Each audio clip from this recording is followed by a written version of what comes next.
मुख्यमंत्री और पूर्व मुख्यमंत्री के चुनाव प्रचार प्रसार के बाद आइए अब बात करते हैं कांग्रेस की लोकसभा चुनाव में एंट्री की। लगातार कांग्रेस पर आरोप लग रहे थे कि वो अपने उम्मीदवारों को ही डिसाइड नहीं कर पा रही है, लेकिन कांग्रेस ने अब 8 सीटों पर अपने उम्मीदवार उतार दिए हैं। कुल 10 सीटें हैं, आप जानते हैं। इनमें से एक सीट आम आदमी पार्टी को दी गई है और एक सीट अभी भी उम्मीदवार का इंतज़ार कर रही है। कांग्रेस का जो ये टिकट बंटवारा हुआ है, इसमें कुछ ऐसी चीज़ें भी सामने आई हैं जिससे हैरानगी हो रही है, क्योंकि चौधरी बीरेंद्र के बेटे विजेंद्र सिंह जो भारतीय जनता पार्टी के सांसद हुआ करते थे, वो भारतीय जनता पार्टी छोड़कर कांग्रेस में आए थे। तो ऐसे कयास लगाए जा रहे थे कि उनको हिसार से कांग्रेस का टिकट मिल सकता है, लेकिन वहाँ से टिकट दिया गया है जयप्रकाश को।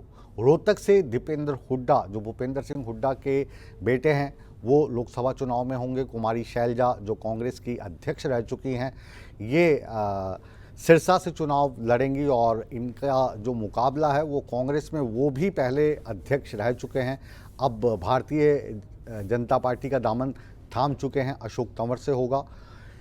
5 चेहरे ऐसे हैं जिनको पहली बार लोकसभा का चुनाव लड़ाया जा रहा है, जिसमें रावदान सिंह, वरुण चौधरी, महेंद्र प्रताप, सतपाल ब्रह्मचारी और दिव्यांशु बुद्धिराजा। ये यूथ कांग्रेस के प्रेसिडेंट हुआ करते हैं और इनको पूर्व मुख्यमंत्री मनोहर लाल खट्टर के समक्ष करनाल से चुनाव में उतारा गया है। तो क्या ये जो कैंडिडेट्स हैं, इनका भारतीय जनता पार्टी के साथ मुकाबला रहने वाला है? कौन कहां पर कितना मजबूत है, कौन कहां पे कितना कमज़ोर है, ये जानने की कोशिश है बिग न्यूज़ बिग शो की ये बिग रिपोर्ट।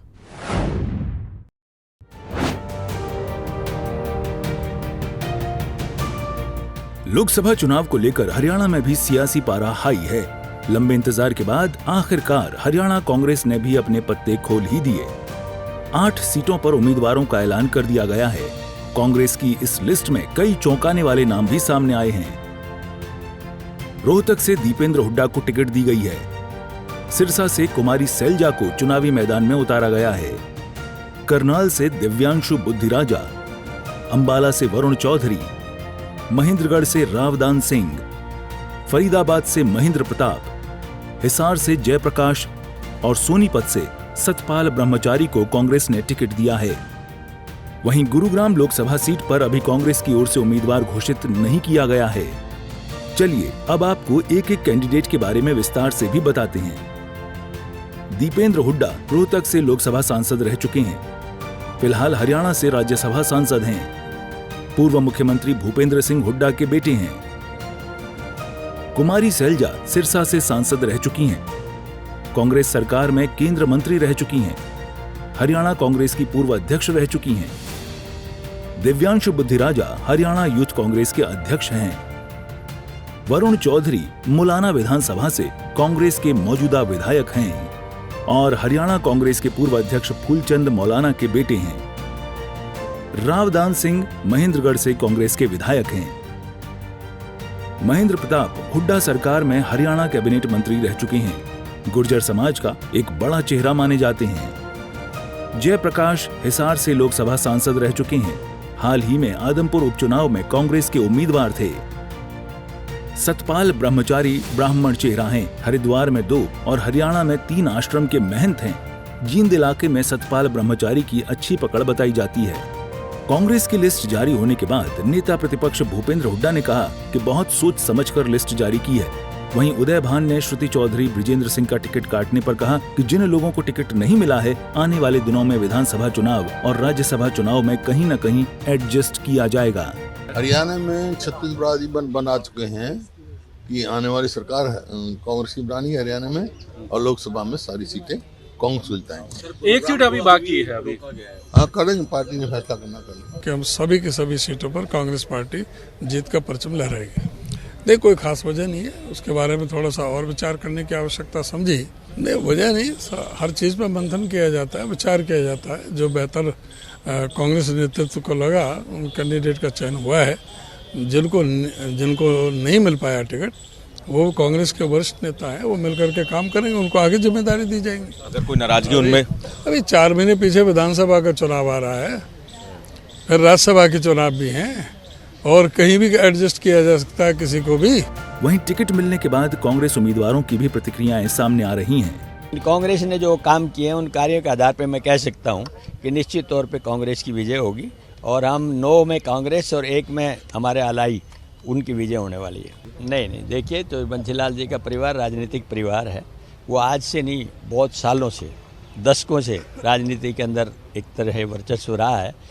पीछे चुनाव लड़े थे, लोगों ने साथ दिया था, पार्टी ने मदद की थी। अब हम चुनाव लड़ रहे हैं तो मुझे पूरा भरोसा है उस परिवार से, उन सबसे पूरी तरह से मेरे को मदद मिलेगी और हम चुनाव जीतेंगे। देखिए, जनता मन बना चुकी है भाजपा को हटाने का, देश को बचाने का, देश के लोकतंत्र को बचाने का, देश के संविधान को बचाने का और खुद को जुमलेबाजी से बचाने का।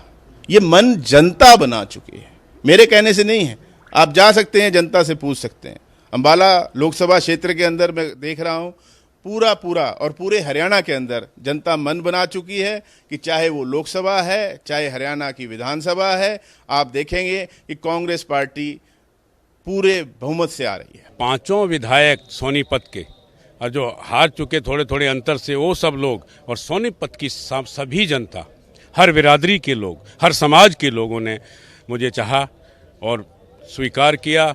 मैं आभारी हूं सोनीपत की जनता का, जो आने वाले समय में जो कांग्रेस के साथ मजबूती से खड़ी होगी और कांग्रेस के उम्मीदवार को जिताने का काम करेगी। जनता कांग्रेस को याद कर रही है, पुराने अपने इतिहास के लिए, उनकी डेवलपमेंट के लिए।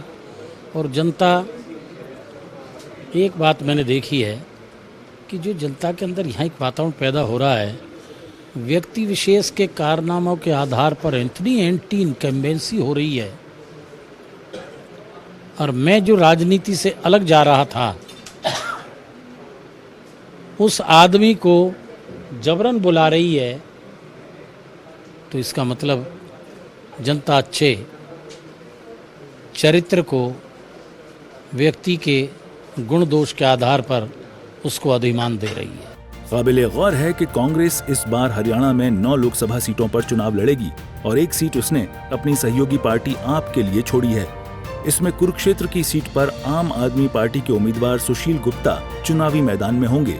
बाकी 9 सीटों पर कांग्रेस अपने उम्मीदवारों के साथ चुनावी मैदान में उतरेगी। राज्य में छठे चरण में 25 मई को मतदान होना है, जिसकी अधिसूचना 29 अप्रैल को जारी होगी और नतीजे 4 जून को आएंगे। सूर्य समाचार के लिए दिल्ली से विनय सिंह, फरीदाबाद से दीपक गौतम और चंडीगढ़ से रवि चंदेल की रिपोर्ट।